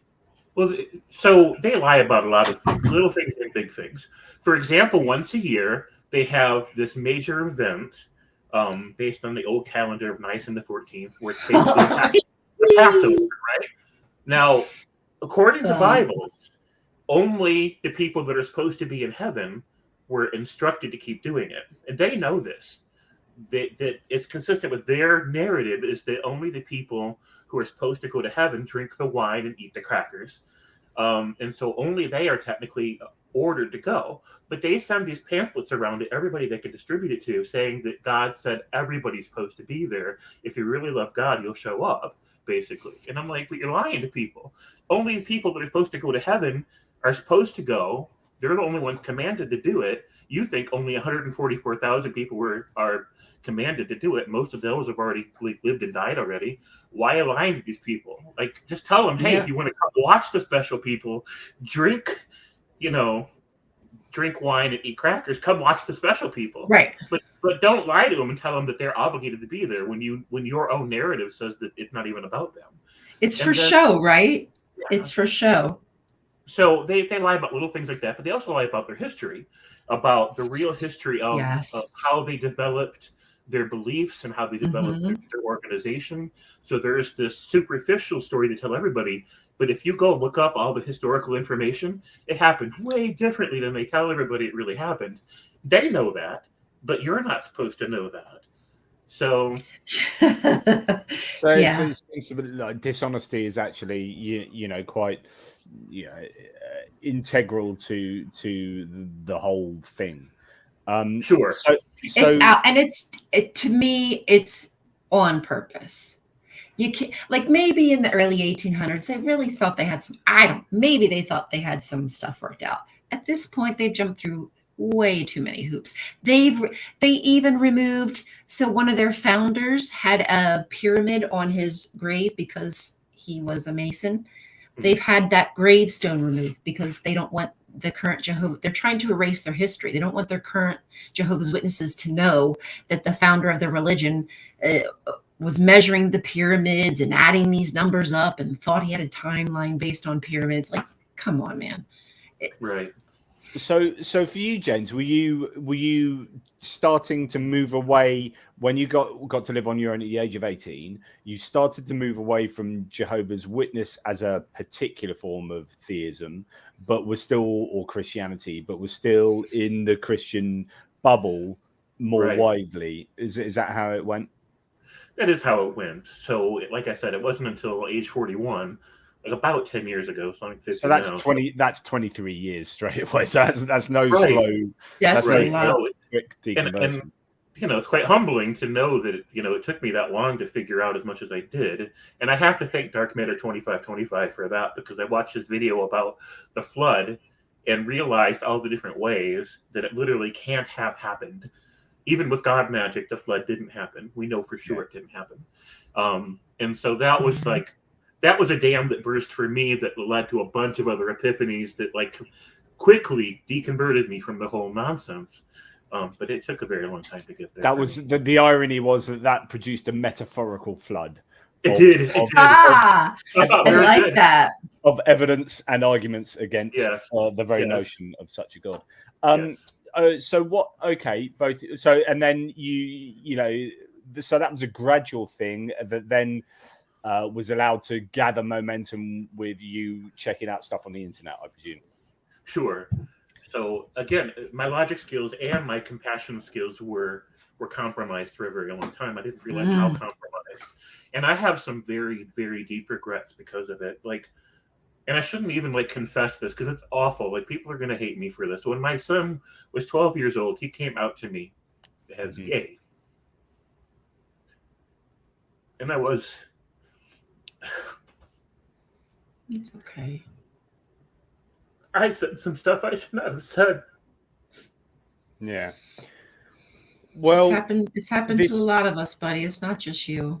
Yeah, and this is the nature. Well, I was going to say something earlier because you talked about role models, or we were talking about it in a little way, and talking about parents as role models, and it strikes me that both of you will have had a real paucity, a real lack of decent parental role models. But not only that, so when I see my children who are addicted to watching Netflix and all sorts of TV crud, but actually what they're watching are very well constructed narratives on television, even children's TV these days, is chock full of moral narratives, really well constructed moral narratives, where they're sort of interweaving inclusivity, where they're like ways of thinking, ways of behaving, ways of empathizing with people. So even if I'm not teaching them those things, they're learning them from a popular culture around them. Right. What you two are talking about are being isolated, not only in terms of like people around you, and isolated in terms of decent parental and human role models, but you can't even get that from alternative sources because your parents wouldn't let you watch these TV shows that could plug those holes. Is that fair to say? Yeah, for me it was. I love Bill Cosby. I mean, that was like one of my favorite things was coming home. Pretty controversial these days. I know, unfortunately, it really. But back then, he was like, I just wished that my dad was like that. Would do things with me and joke with me and take me out and stuff like that. For me, it was the Good Times show. I loved Good Times too. When they killed off the father.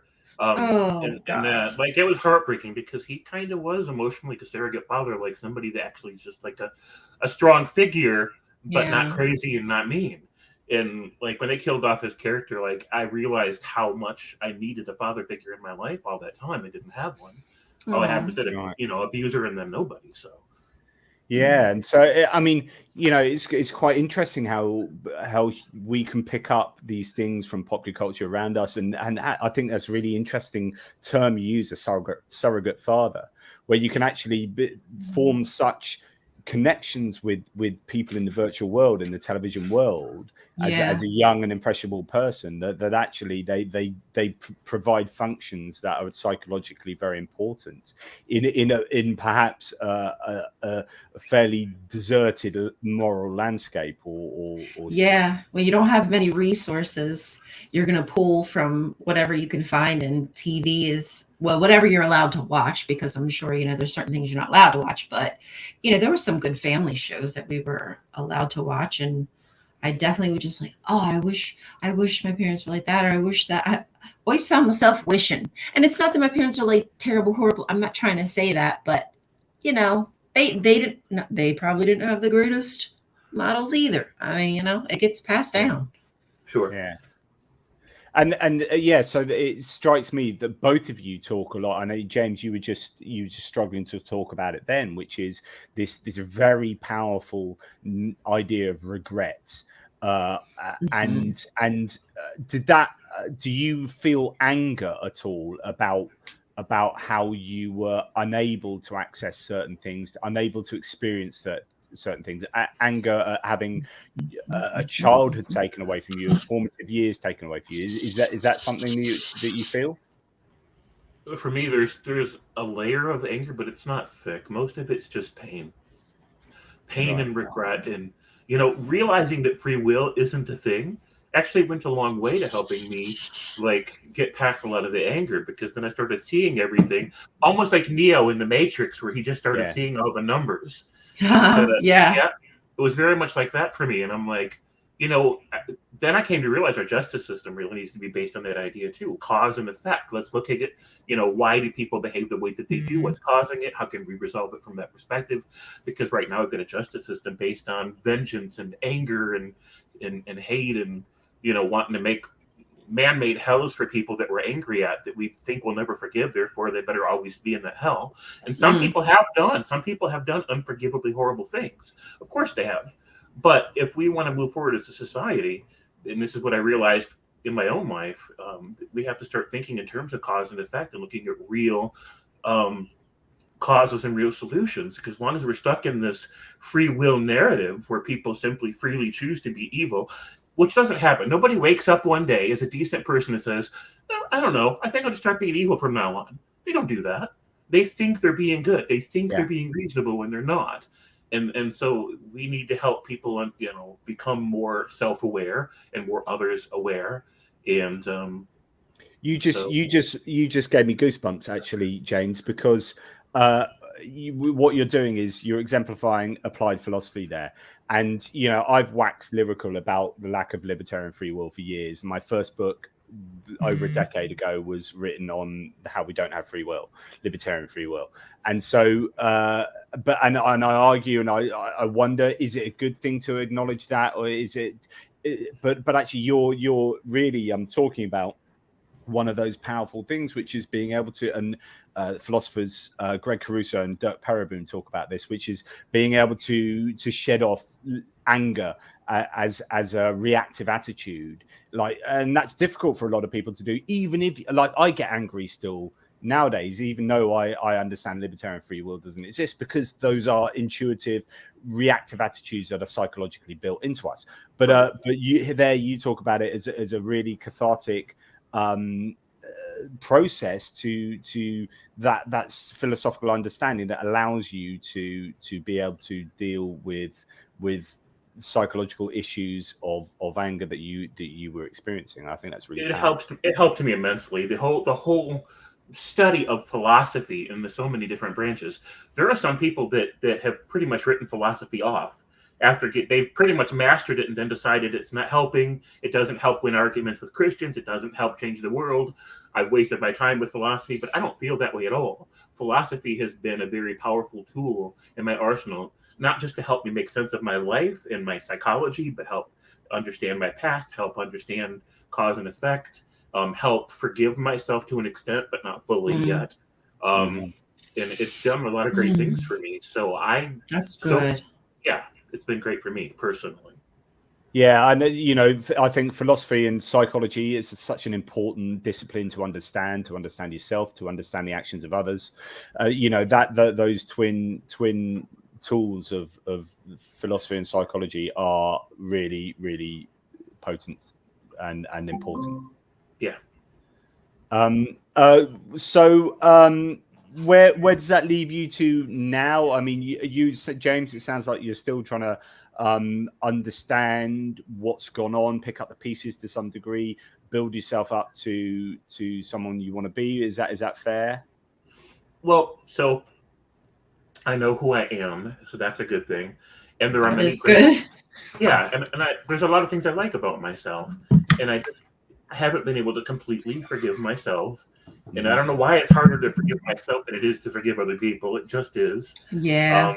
So, you know, but at the same time, it's the PTSD really. It's been kicking my butt lately, and I guess part of that's COVID, because before COVID I was really getting out there and connecting with people and trying to like improve my socialization skills and you know, really trying to live my best life. And then COVID hit, and we withdrew and isolated, and for a couple of years now I've hardly left the house, and I think that's probably made the PTSD worse. So I'm yeah. So is that a PTSD that, like, so post-traumatic stress disorder? Right, so right. Like, is that something that is that entirely a JW thing, or JW and parental thing? So I say yes. Yeah. So with PTSD, once you get PTSD, then if you have later events in your life that traumatize you, then they don't get resolved either, and then it becomes layers of PTSD. So the original PTSD events were definitely in my childhood, and then later on, I did some self-damaging things that I thought were reasonable. I kept getting with abusive women because I was used to abusive narrative and abusive social dichotomies, and so I kept getting with women that kind of echoed the relationship I had with my mom until I realized what I was doing, and then I stopped doing that. Wow, this goes back to that whole role model thing again. It's just this perpetuating like cycle of damage.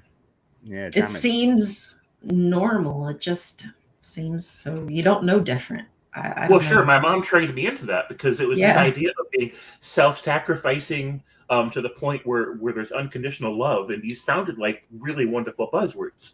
But what she was doing is training me to empty myself out, and just unconditional love meant that no matter how I'm treated, in fact, the way she described it was, you know, if you're nice to somebody, they're nice to you back. technically you're getting paid back for your kindness. She said, there's no real virtue in that. She said, so if you're nice to somebody who isn't particularly nice to you back, then you're not getting paid back. And that's where your virtue is, because you're nice anyways. That's unconditional love. Now, she did that because she wanted to be abusive, and because she had the sense of emptiness within her that drew her to Christianity in the first place. And so she wanted to raise me up to be an endless wellspring of give, so that she could be an endless source of take and justify it, because she's allowing, by being a taker, she's allowing me, giving me the opportunity to practice virtue. That's how she justified it. And so what was she, was she conditioning you to be an unconditional giver to her? Yes. So she was like, you need to love despite, it's even better to love someone that doesn't give it to you back. I'm going to give you hell. You need to give me love. Right. And so when I got with really troubled women afterwards, the idea was, you know what? Look at how virtuous I am. Look, these women Jesus are broken Christ. and they're damaged. Right. It's an awful way of thinking, but I hadn't escaped it yet. Right. So I kept doing that. I kept getting with these broken women, and I knew I couldn't, quote unquote, fix them, but I knew I could be a source of healing and inspiration and love, and nobody had ever put them first. And then they were giving me the opportunity to, quote unquote, be virtuous with self-sacrifice and unconditional love. And I was just repeating the same pattern I was taught with my mom.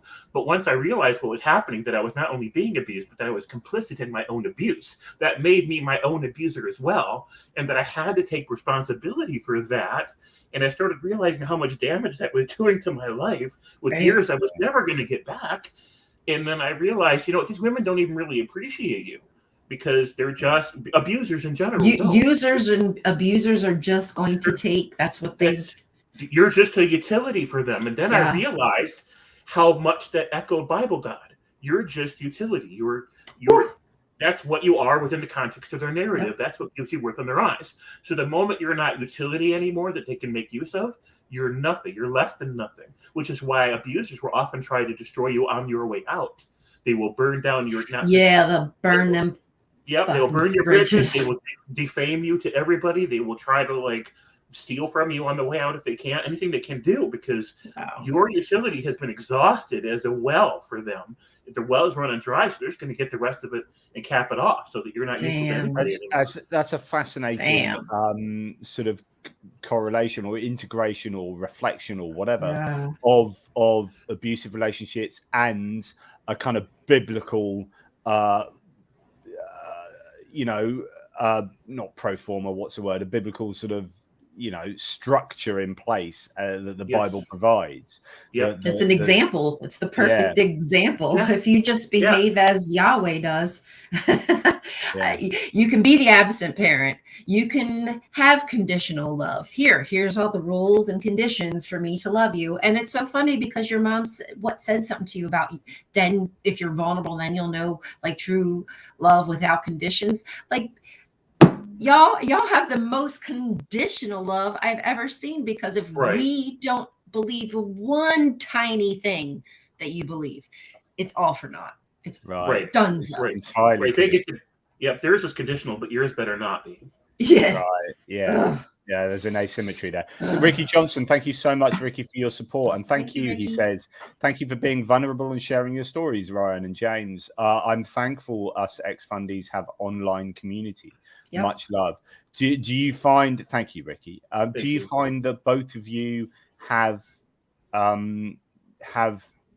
really found online communities a source of support for where you've come from and what your journey is now? Yes, for me, 100%. One of the first things I did when after I started binging all this stuff on YouTube and those shows is I joined JW Facebook groups and I just was so overwhelmed with all this. I was like, oh my God, I'm not alone. That was so healing for me. That was a big part of the journey, is hearing other people's stories, because I could see myself in them and vice versa, which is why I'm so, even if it's embarrassing sometimes, I just want it to be, I want to be vulnerable so other people can not feel guilty for oh, I did some of that that shit too. Well, if she's okay, I'm okay too. You know, I always struggle to understand this, because I've come from this, as I've said before, this UK religiously apathetic society. It's like society. It's different. As in, obviously, loads of people are not experiencing stuff like this. So I would never, for one moment, think that, oh, is there anyone else who doesn't? You know, I like almost can't understand how you can be stuck in this insular community and think that, and have doubts and think that no one else would be going through these things, that you're on your own. Because I come from this position where, like, that's the norm and no one gives a toss about religion. And then but that just speaks of the complete isolation that you guys would have gone through. Well, you're not allowed to, you don't, like, if James was my friend and we were J-dubs, I wouldn't be like, hey, James, like, I really don't believe did you hear that talk that brother said? Like, I don't believe that. How do you feel? Like, you don't have those kind of conversations. Like, they tell you, don't discourage your brothers by having doubts. If you have doubts, just fucking pray on it and eat them. You know, I mean, basically is what they say. So you don't have real constructed friendships. I'm still learning how to have real friendships. I'm still learning a lot of things about life, and people be like, yeah, that's not true, but it is in so many ways. Being vulnerable and honest with people, and being afraid they'll, you know, hold it against me, they'll turn it against me. You don't trust people. Like I did. My parents were the one who turned me in. Like when I got disfellowshipped, every single time that I had to go with those brothers, it was because my parents turned me in. So you don't have trust. You just, and you're a kid. So you very Orwellian in the way. Yes. There's nothing like going against that and showing your vulnerability and trusting, like me, live on YouTube. Right? Woo! With potentially the entire world can see it here. Yes. Like hats off to you Big guys. But James, talking about that Orwellian approach, like what Rion was just saying there, which is every single example that you are giving of JW, I don't know, every example you're talking to me about your experiences with JW life appears to be an example of some kind of mechanism that is in play to stop you being able to leave that cult. Like what Rion was just saying then was just, you know, I felt I couldn't speak to anyone because we were told X, Y, and Z. And those X, Y, and Z things are those mechanisms that stop you being able to talk about your doubts. And so they're just these what I call in my writing, I call it mimetic fail safes. These kind of like, so if a meme is an idea, and if a religion is a whole, you know, mimetic network, then you get these mechanisms that keep you embroiled in this whole mimetic network that I call mimetic fail safes. Now, the big ones are heaven and hell. That's what keeps you broadly inside. But then it sounds like JW life just has these intricate little like mimetic fail safes that just keep you inculcated into that. So many, even with the prayer thing, like Rion was talking about earlier, you know, when I prayed, I could tell I was just talking to myself. No. Yeah. So, but the explanation I was given by my mom was, Jehovah doesn't hear your prayers because you're not in a good enough standing with him. You're not making him happy enough. James, so I'm so sorry. So it just made me feel like, okay, even God knows I'm absolutely worthless. What am I supposed to do with that? And so that just made me try even harder to please them, because that's how I was taught to please the organization, which in turn pleases God. So there's just that pyramid hierarchy. Because you're taught that your parents are spokespeople for God. Sure. Yeah, absolutely. Well, they're above you, and you know you're supposed to be kind of seen and not heard. Really, that's speak when spoken to.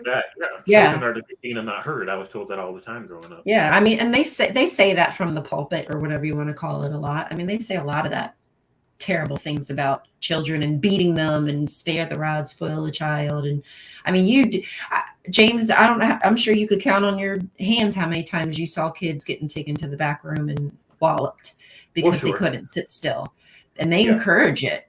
I mean, and people would laugh sometimes, like looking back at a 2-year-old being drugged to the back room to get beat because they couldn't sit still for 2 hours straight. Sure. Being told about Sodom and Gomorrah. Like, come on now, the hell. Right. Make it make sense. Right. So here we are now, and you guys are out.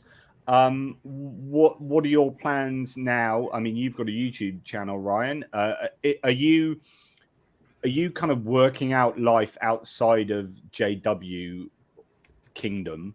Are you working it out through your YouTube channel? Is this some kind of catharsis for you? Yeah. So, so when I first joined, so what I did is I first joined TikTok, and that's where I first started making videos. And I found like a big community on TikTok of people speaking about their, things that happened to them. And I'm like, oh, shoot. Okay, I got one for you, and I just started sharing my stories. And then it was like, okay, well, I really need to start deconstructing my beliefs. I need to understand why I think certain ways, because even something as simple as short hair, I didn't think women should have short hair. And that's something I recently deconstructed, because it's just the weird things that you're taught. Men like long hair, so you should have long hair. And I was like, okay, I need to understand why I have like a lot of this internal misogyny and never really liked myself and always thought women were sus. And I started, like I had told you behind stage, I started tearing the Bible limb from limb. Like one of the first things was Paul. I went after that boy. And once I realized like how disturbed he was, and then all the stories that come after, they don't connect the way that they tell you they connect. It just helps me. It is cathartic for me. And I told people, look, if you want to come with me, because there's so many people just like me who have never done the deconstructing, the shadow work, follow along with me and maybe we'll learn together. So that's what I've been doing, is deconstructing the Bible. And then plus, since I'm like Arab, I also want to learn about the Canaanite gods, because I also want to dispel a lot of the myths about them. I think they're a freaking fantastic pantheon, amazing, but nobody talks about them because they're demons and they're bad.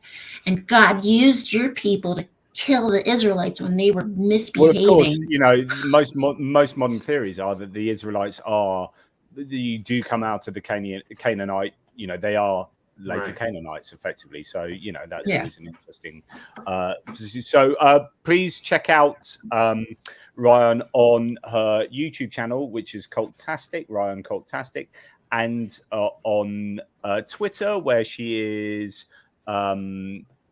is it Yahoo Anat or Anat Yahoo? Anat Yahoo, Tax the Churches, either one. You'll probably find my big mouth on there yelling at somebody. Yeah. And I'm always yelling at a conservative or something. Who knows? Yeah. tax the conservative, tax the churches for sure. Yeah. And James, so what are you looking to do? Where are you now? How are you finding your way in this post JW world? Well, I mean, I spent a lot of time writing. I spent a lot of time discussing, probably even more than I should. But when I hardly ever leave the house, then that's what there is. But I don't have a YouTube channel yet. I thought about it. I have a blog, but nobody follows it because it's just I talk too much in my blogs. So I don't know. I don't know what's next for me on that front. Do you want people to know about your blog, or is it a personal thing?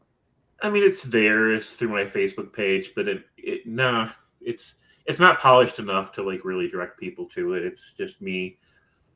I mean, I like my writing, but it doesn't resonate for other people. So I probably need to take some blogging classes or something to restructure it. So in the meantime, no, just be nice to each other and be patient with each other as much as you can. I don't have any special words of wisdom beyond that. Or anything, so. if anyone has any super chats or questions to get in, we're drawing to a close just now. So, and thank you for all your support. And I think, so a lot of what you've said today, guys, has certainly inspired, or not inspired, but, motivated some conversation in the live chat. There are a couple of ex-JWs, or certainly JW Nomo there is someone that Rion knows. So and there's interesting talk. So thank you for that support, guys. That being the supporters of the audience. What's just a little bit on atheism. What do you think personally now is the strongest argument? So a little bit philosophical, strongest argument for atheism that you think holds the most, has the most purchase, Rion? As far as I'm concerned, I don't know that anything exists. And I feel like if there is some otherworldly power out there, they are more than welcome to let me know. But until that day, all I know is what I got, and it's my two hands, and I can make things happen. So I think I'm probably the best God in town. If you're looking for something to worship, I'm joking, but really, that's all I can say. So if you're a superpower, you know how to get a hold of me. You know where I'm at. So you're like there's no one big argument for you. It's just like a lack of evidence. Exactly. So I just don't have any good evidence to support a belief in a God. So, until you find that evidence, jog on. I'm not interested. Exactly.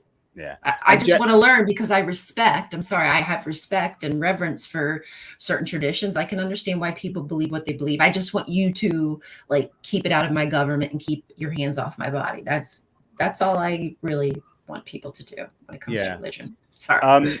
And it seems like JW Nomos feels the same as well, exactly how they feel. James, what? And by the way, thank you, Daniel. I was going to watch Stranger Things this evening, but pleased I stopped here and said thanks for sharing your stories. Excellent. And that's not to say that you can't now go and binge season 4 of Stranger Things. It's not either or; it's both and. Obviously, James, what do you see as the biggest argument for atheism now that you can survey things from a more relaxed position? You get to sleep in on Sundays. Ooh, hallelujah to that. The thing is, ramen. Yeah, to be serious, I mean, own your own journey. Never let anybody call dibs on your journey. And if you can find a way to balance theism with still owning your own journey, I can't find fault with it. Even that it would just mean that you see something or perceive something that I don't. It's pretty simple. So I'm not saying there isn't some mysterious intelligent force out there that maybe dabbles in human affairs. I doubt it, but if there is, then there is. I wouldn't want to worship it. And any being that wants to be worshipped is automatically unworthy of worship. And so it's a self-canceling proposition. So, if there's a super being out there, then, leave them alone. Let them do their thing. If they want your attention, they'll come get your attention. It's pretty simple. Right. Yeah. Yeah, I think that sounds pretty fair to me, actually, James. Sure. And, it goes back to that whole idea of this narcissistic personality disorder that's the God that we see in so many of the religions around the world must have. In order to create something that you've designed in such a way that you are getting out of them praise that you somehow particularly need is just bizarre. Yeah. And is there anything? The final sort of question is there anything that you see that was positive from your JW experience? Was there anything you miss? Is there anything you miss? I have, surprisingly, do not ask me how, but I still have 2 to 3 really good friends who are Jehovah's Witnesses, and we were we were considered a clique, because girls hanging out together so bad, but somehow I still have some really cool friendships. Now we haven't really talked about the JW stuff. I don't know that they're there in that headspace. I think there'd probably be some pushback, but that's probably the best thing that's come out of it. Friends who I've known most of my life, and I know their trauma and they know mine. So Okay, so some friendships. That's nothing, it. Yeah. Nothing. So those are just individual people, really. So yeah. Nothing else. I'm sorry, I can't No, think of anything no need else. to apologize. I don't James. really miss. I don't miss any of it. I didn't have any friends growing up in the JW thing because none of them were ever on the approved list, and so I just grew up without friends. I mean, so I don't miss anything from it. I didn't really lose anything by losing it. Well, can I just say, guys, like, and I say this as obviously the god of the internet, you know, that I obviously am. Thank you very much. No, I don't need praise. I'm not. That kind of guy. Oh, you're not that guy. Okay, sorry. But I am going to say that you are on the list of people that other people can get to know and enjoy time and experience of getting to know you. You are on the friends list in my books, and you can just go out and make whatever friends you like. I've just dictated that, so therefore, thank you. God said it. Yeah, there you go. As above, so below. There it goes. Sure. Well, look, guys, I've really enjoyed.